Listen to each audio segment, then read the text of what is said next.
Mysterious visitors from another time, the werewolves created by the goddess of the moon. These exiles have returned to the world of myth. Hi, my name is Ross Watson. I'm the lead designer on Myth Tales of Legend. And I'm James Defoggi, and I'm the lead writer for Myth Tales of Legend. So we are broadcasting, unfortunately, not from the awesome studio that is Jam set up in Colorado Springs. We are broadcasting from our homes because we're still under quarantine. Huzzah!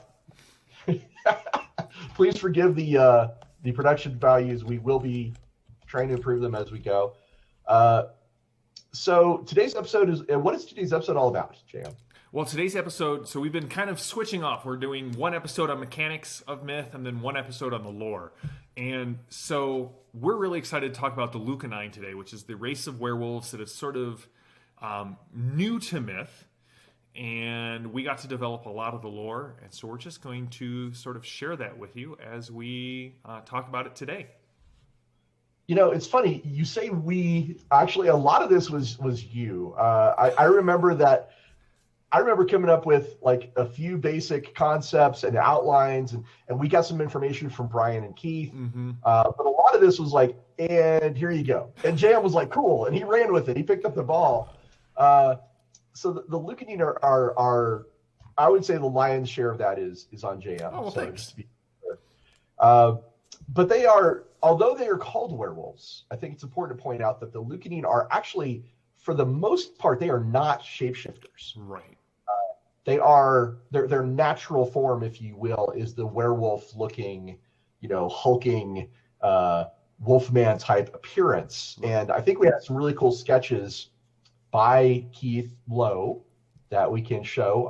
I'll make sure that Robert has those for the video. And but at least one of them can change shape. Isn't that right? Yes, and when we cover threats, we'll cover her a bit more. But she is the only one that we know of that can change shape right now, and she uses that to her advantage. She and we're going to get into this what happened a little bit later, but basically, the Lucanine use her as the spy. She's known in all four kingdoms by different names, and she kind of wanders the four kingdoms, gathering information for her people for an inevitable conflict, but how that conflict goes down really depends on how the heroes approach dealing with the Lucanine. Yeah, so at least one of them can change into a human-like appearance. Mm-hmm. And it's quite possible that it could even go all the way to a more wolf-like appearance too. Mm-hmm. But that is yet to be fully explored or known. Like the natural form is definitely their werewolfy one. Now the Lucanine are intelligent, but they are also very primal. Right, JM? Yes, they are not at all savage beasts. They are another species that has developed. They've got their own culture. They have their own goals and plans, and they're not mindless goals and plans. These are intelligent beings who find themselves in the middle of a hostile world that used to be theirs and is once again. And so they are, and their leader, Svarmain, is highly intelligent, and he has a plan for his people. But we may reveal a little bit more about that as we get into them. They're also, Ross, you wrote down bitter and territorial, and I think that's brilliant because, yes, they come back to the Three Rivers area. We kind of tied them in with this moon glow spire. It was on the map, and all we know is that the spire stopped glowing. And so that's what was laid out in the limited edition book was there's the moon glow spire and it has stopped glowing. And we're like, huh. That's too on the nose for us not to look at it and go, wait, something's going on there. And so they've come back. They have been, we talked about in the World of Myth episode that there are portals to other realities. And the Lucanine were forced through a portal in ages past and were in this prison world. And so their culture has sort of developed severed from the four kingdoms, and they've returned to this forest that used to be theirs. And they've told stories about this place, and now that they're here and they can see that they're all that remains of their people and their culture. They want to claim a space in the Four Kingdoms for themselves, but they harbor this this bitterness against the Four Kingdoms and actually their goddess, who we'll get into here like right now, because they feel somewhat justifiably that their goddess sort of abandoned them and used them as a stepping stone, as a sacrifice to get where she is today. Well, the story of their goddess, Lucanine. Mm-hmm. That's a long story, but the short version is that the darkness affects not just people; it can also affect the gods. Mm-hmm. And let's just say Lucanine got a little darkness in her heart, and a little bit of the darkness in her heart, and that has affected the ways that she's interacted with her people. So they are bitter. And one of the, if I'm not mistaken, one of the design goals we had when we were talking about the Lucanine is that they are territorial. Yeah. They see this is my land, not yours, right? You are an outsider here. That's kind of their thing. Well, and the fact that, the Moonglow Spire, when it brought them back, this is a people who the whole of the Lucanine are here, and their back is against the wall. They have to be territorial because there's nowhere else for them to be. Yeah, that's because now we're here. Now we're here. Actually, we should really talk about that history because we've been. Mm-hmm. So the first question I have for you is, the Lucanine, when all this stuff went down with the Lucanine, was that the age of steel or the age of legend? I'm pretty sure it was one of those two, right? I actually think that these, according to the LE book and kind of what we based it off of, this is even further. This is towards the end of the age of breaking, because this is when the moon sort of ascends into the sky. Yes. Okay, so this actually, I think, so now that I'm remembering right, I think their exile is part of the end of the age of breaking. Yes. It's like that when that. Yeah. So right before the age of steel, we're talking not hundreds of years ago, but thousands of years ago. Exactly. Okay, yeah. So thousands of years ago, the Lucanine were on Nith, and they were the children of Lucanine. Lucanine is the goddess of the moon. Mm-hmm. And they were sort of allied. Like there were two gods, Anunkara and Lucanine. And Lucanine is associated with the moon. Anunkara is sort of associated with the sun, or at least like the heat and the brightness of the desert. And his people are still here. The Canaans? Sorry. Oikonans? I've got the actual. Yeah, I think it's the Oikonans. Yeah. The Okians. The Okians, that's what it is. Sorry guys, we're juggling a lot here. We're juggling a lot. We'll get this straight. We are the designers of the game. We're not just some idiots they hired up. You couldn't tell from time to time. But yeah, it's the Okians from the limited edition book. It's these guys, and that's Anunkara right there, over there. And as Ross said, the gods don't really acknowledge the light and the darkness as actual entities. They see themselves as the pinnacle of kind of the divine tier. And so when the darkness started whispering, it started with Anunkara because he seemed more powerful. But Anunkara was just like, nah, I've got people, I've got a mate. We're running rampant over the world. Why would I listen to the darkness? But Lucanine wanted more. And so if you've read the LE book, if you've read the World of Myth book when it comes out, Anunkara gets bound beneath the earth. The Oikians are scattered.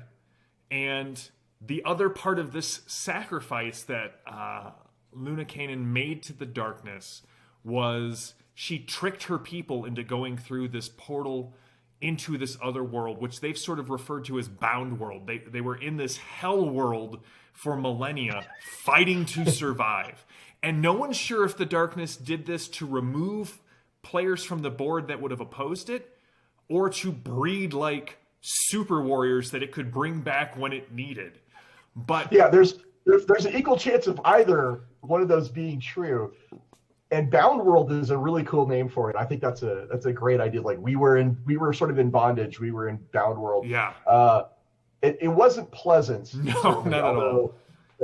Otherwise they'd be staying there. Right, exactly. And So that was the price for Lucanine to sort of ascend to become the moon. And so basically she betrayed everything. She betrayed Anunkara, she betrayed her people, and she became the moon. And one of these costs is she has grown more remote from the world of myth as she sort of shines down over it. The Moonglow Spire was raised both as kind of a signal, right? As long as it's glowing, the werewolves were bound, but also as kind of this sign, if you will, this Ebenezer, this raised stone of remembrance of Lunacanine's promise with the darkness. And so for thousands of years, in the middle of this forest by the Three Rivers, Moonglow Spire has stood. People have gone, no one can get into it. It's this mystery from the Age of Breaking. The elves kind of dwell around it, and it's just kind of like, yeah, look, it's Moonglow Spire. Yep, it's pretty. We're the elves. We kind of keep it here because we can. It's going to glow forever. It's going to glow forever. And then, you know what? The Oikens, they have been after Anunkara for millennia. It's been their driving goal to bring their god back. Well, congratulations, they've succeeded. That is in the LE book. Unfortunately, that is one of the costs of this deal that the moon made with the darkness. And so when he's freed, Moonglow Spire goes silent, and all of these, like the strongest, the most fit, this sort of Darwinian, whittling and refining of the Lucanine, they come back in the middle of this forest, and the elves are like, it's going to glow for, what are those?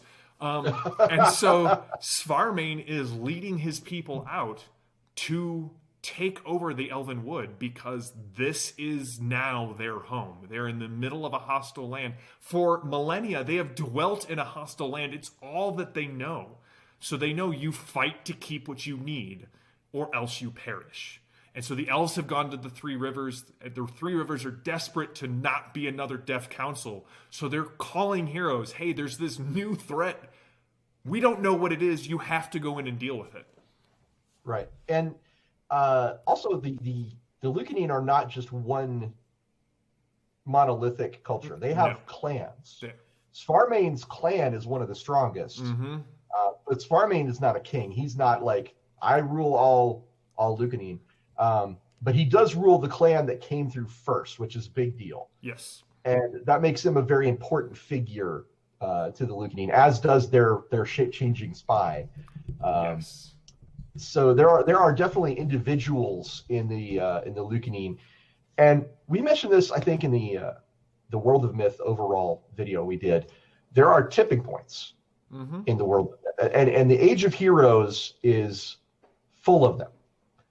And the Moonglow Spire stopped glowing, and the werewolves poured out, and this happened just like a few months ago. Mm-hmm. This is extremely recent events. So the werewolves are not yet declared as like an enemy of everyone. They are not rampaging throughout the world just through their one little area. And the darkness certainly wants them to do that. The darkness would love it if the werewolves just became another race of monsters to terrorize the world of myth. But that doesn't have to be how it is. So they represent this really interesting, to me, very interesting tipping point in the Age of Heroes.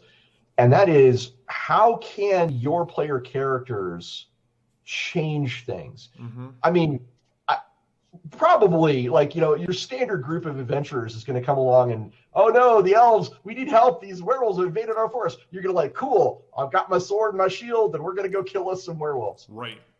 But... But that might not be the best way to go about this. Right, and that's kind of the interesting thing, is because they are in the core books that are going to release with Myth, Tales of Legend, they are presented as a threat, because that is how the Four Kingdoms see them, right? The elves have called for aid. The Three Rivers are gathering people to kind of figure out what's going on. And as Ross said, this only happened a couple of months ago. So really, you've got this fact that from the elves and the Three Rivers point of view, oh, great, this is another new threat that has just arisen, not on the edges of civilization, but right at its core, right? When you look at the map, Moonglow Spire is kind of smack dab in the middle of the three rivers. And it's also, it sort of ties into this idea of knowledge and knowledge of the past, because these are the exception that prove the rule. Well, who are they? You know, we may have, like, the elves have songs about these things, but we have forgotten so much in this world that we don't know that this is not a new threat, but really something that's further back and rooted deeply in the history of myth. The Okians probably the ones that have kept a lot of, you know, I imagine there's probably some canoptic jars and, like, you know, murals on a wall. Yeah, pyramid, like the hieroglyphs. I imagine, like, if you really wanted to make a whole quest out of this, you would probably have your characters go down into Canis and find either, you know, maybe even try to get an audience with Anankar himself. Who knows? But you would, right? Like, you're already imagining this. Yeah, no, I've already got several arcs that I would like to, like, flesh out a little bit for stories revolving around the Lucanine. But if you did all this and you kind of pieced together what happened to them, and were able to open up some kind of dialogue, probably after conflict, I imagine there would have to be, you know, some battles, probably even, you know, well, if I were doing this, I would probably even have like one or two, like maybe the spy is like, oh no, they can't be trusted, and you have to take her out of the picture before you can even approach Svarmain. But, you know, if you somehow manage to get all the way up to Svarmain and have a parlay, you could probably change how the Four Kingdoms, you'd probably change the course of the Four Kingdoms for decades, for generations after this. Yeah, the idea that the kind of the plot I've been noodling around in the back of my head is, right, heroes get hired by the Three Rivers Council. And once, you know, you got those initial combats where, I mean, these are heroes, right? This is the first time that the Lucanine have actually started to see, like, organized resistance. I would bring the spy in almost as a quest giver, giving false information, giving up little pieces of other tribes, not Svarmain's tribe, but other tribes, and then starting to see the heroes as, maybe these are the people we need to talk up to. Maybe instead of using them against our enemies, we should be trying to use them as our mouthpiece. And the spy ends up revealing herself and saying, I can take you to Svarmain. Well, do you trust this person who's been a benefactor but has obviously been lying to you about her purposes? And meanwhile, you've made Svarmain the, like, even more important as these little tribes are starting to ally with the one person who... So you've been involved on both sides. You've been unifying the threat, but you've also been showing that maybe there's some hope that we don't have to fight our way out of this. Yeah, I find them fascinating. I really... And then you have the whole thing with Lucanine, right? The gods have their own rivalry. I mean, Anankar is not happy about Lucanine at all. Not at all. I mean, he may not, like, hate the Lucanine, but he certainly doesn't welcome them, and they're a reminder of this horrible thing. So the Okians and Anankar's rivalry with Lucanine, there could be, and of course some of the Lucanine themselves, they want to reconnect to their goddess. They may be trying to find a way to talk to her or to reach out to her. There's so many possibilities here. Right. And with this spy figure, you as GMs are able to involve the players in these plots without having to be a brutal conflict. Does the spy find out something about an old temple that may be able to reconnect them? Well, she's not going to go do it. Wait, there's this group of heroes over here who's trying to make a difference, or they just want money.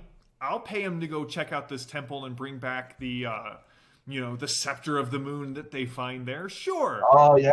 Oh, and that would tie into the main themes of myth anyway, which is like the reconnect, finding out old knowledge and the whether you preserve that knowledge or destroy it. Right. Yeah. Oh, there's a lot going on here. Right. And what happens when the Bright Legion finally hears about these things, right? Are they going to send a massive army down to support the Three Rivers? Like we've tried to make these tipping points where everything is so precariously balanced that where you place the heroes is going to show where the balance is going to tip. And so hopefully just in these last 3 minutes, we've come up with a lot of fodder for campaigns just about one of the threats in the book.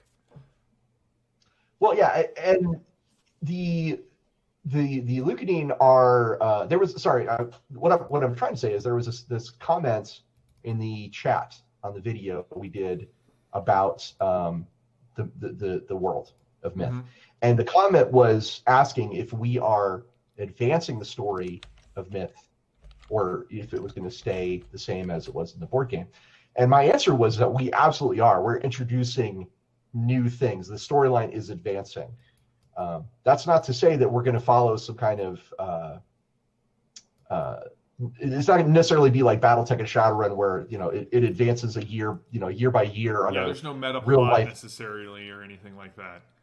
Not necessarily, but definitely Myth Tales of Legend and Myth Dawn of Heroes, which is the board game. We are taking the storyline of Myth and moving it forward. So definitely new things are being introduced, and the Lucanine are not the coolest, but they're definitely in the top 3 in my book of some of the new coolest things that have happened and are evolving the story of Myth. But just to be really clear, for Tales of Legend, this is a role-playing game about your character story. And when we talk about tipping points and all that, those are just ways to make sure that your characters get involved. And you get to make sure that your decisions are meaningful. And when you sit around the campfire later, say, hey, you remember when we dealt with that crazy shape-shifting spy? And we changed how the war against the darkness was going? Like, those are the kind of things that you want to come away with in Myth Tales of Legend. So when we talk about all these things that are cool and could happen, those are things that could happen in your campaign with things that you decide to do. Yes. And I think that's we talked in the last video about the Campfire group, right? You as the players get to say, hey, GM, this is what our group is about. This is what we want the story to be about. And the GM gets to look through all of these tipping points in the world guide of the GM, part of the GM's book, and go, oh, this is really cool. This would fit in with what my players want to have their story be about. Let's get into that. If I can talk a little bit about the Dimwold, which is the wood that they have come back to, I don't know. Is that, can we? So we've talked about in the last lore video how the Empire of the Elves and the Dwarves and the Hurani have collapsed, and in the previous video on character creation, we mentioned the 2 holds of the Dwarves. Well, there are 2 remaining strongholds of the Elves. There's the Watching Wood, where the Dawn Court exists, and then there's this Dimwold where the Dust Court of the Elves still exists, and that's the wood that the Lucanine have come back to. And so we've put some adventure ideas kind of in the description of this area. So like the Dimwold, the reason the Elves are still able to fight is there are these caves that they have, in a very sort of Tolkien-esque way. That's where the Dust Court has kind of built their living space. So yes, they existed above the forest floor before the werewolves came, but they've had these like glittering caves that they can retreat to. So heroes can be running through the forest fighting off Lucanine, only to have an elf beckoning them into what seems to be a cave, but turns out to be the entrance to this underground elven refuge. And then there's also Moonglow Spire, the importance of which will be revealed hopefully at some point in the course of the story, right? Now it's open. All of these things have been like, well, no, for years it's been closed. We just keep it around because it's pretty and we can't turn it off and we can't move it. Well, now that the Lucanine are back, there's this adventure site in the heart of the Dimwold where elves or the Three Rivers may be like, the only place we can get information is from this spire. That's a good place to get your clues on the history and what happened and if it were me, like the climactic moment, that huge confrontation between you and Svaramain, and like casting down, whoever is trying to stand in your way, that would happen at the top of the spire because. Oh, of course, why not? That's where it's most dramatic, right? Well, something I think it's important to talk about is how all this like happened, because the Lucanine, if you played the board game Myth, the original, they're nowhere in there. Nope. There's no werewolves. None of this is discussed. Not even like the Tavians, where you at least saw a picture of something. Right. So it's funny because when they hired me to come on board and work on this project, I got JM involved. And sometimes we would get information on what was happening, and we'd be like, what? And one day they were like, oh, by the way, there's werewolves in the new game. And we're like, there are? Okay. And Brian Schotten and Keith Lowe, who are the creators of the original, are involved with the continuation of Myth. And I set up a Skype call with those guys, and I'm like, so tell me about the werewolves. And both of them were like, both of them would look at us and say, well, why don't you tell us about the werewolves? And we're like, oh. So they kind of gave us this concept and said, what do you want this to be about? So JM and I did a lot of research, and we came up with some interesting facts from the history of Myth, like the Moonglow Spire, which we had written down. I had written down on my list of like, what happened? It just stopped glowing. What is this? And the idea was just too cool of saying, okay, so the Moonglow Spire has stopped glowing. We need to connect that to the werewolves because moon is a thing. And the story of Anankara was an interesting thing. And I was like, oh, and there's a goddess of the moon that's mentioned with Anankara. And I'm like, aha. So if we tie Moonglow Spire to the goddess of the moon, to the werewolves, and JM's like, I have it. I know what happened. If you're a fan of... Oh, go ahead. Sorry. I was just going to ask you, what were your inspirations? So, there was just this idea of, when we started talking about it, and we started really kind of coming up, with the idea, hey, we're going to be the team for Myth. We went through that LE book with a fine-tooth comb. Magnifying glass. Yeah, every little connection. My notebook looks like that Charlie Day meme from Always Sunny in Philadelphia, where he's kind of pointing to his conspiracy board in the background. So when we kind of, when we established, hey, the werewolves, the reason they haven't been in Myth is because they've just come back. I would say for me, one of the big inspirations for me, just kind of for the Lucanine and where they went, was actually Dune. The idea that the Fremen and the Sardaukar were refined on horrible planets, that they were just put in these hell worlds, and after several generations you had these super soldiers. And as we were talking about, well, what happened with Anunkara and Lucanine, my idea was, right, the darkness is always willing to give power, but the price is always going to seem more than you're willing to pay. And we've established that the darkness has been around since before time began. It's playing the long game. And so to put one entire species in this hell prison for millennia on the off chance it'll play out later, right? It's like he's playing chess and he's taken, both rooks off the board. Don't worry, I'm not going to play with them for this game or next game, but 3 games from now I have 4 rooks. What are you going to do about it then?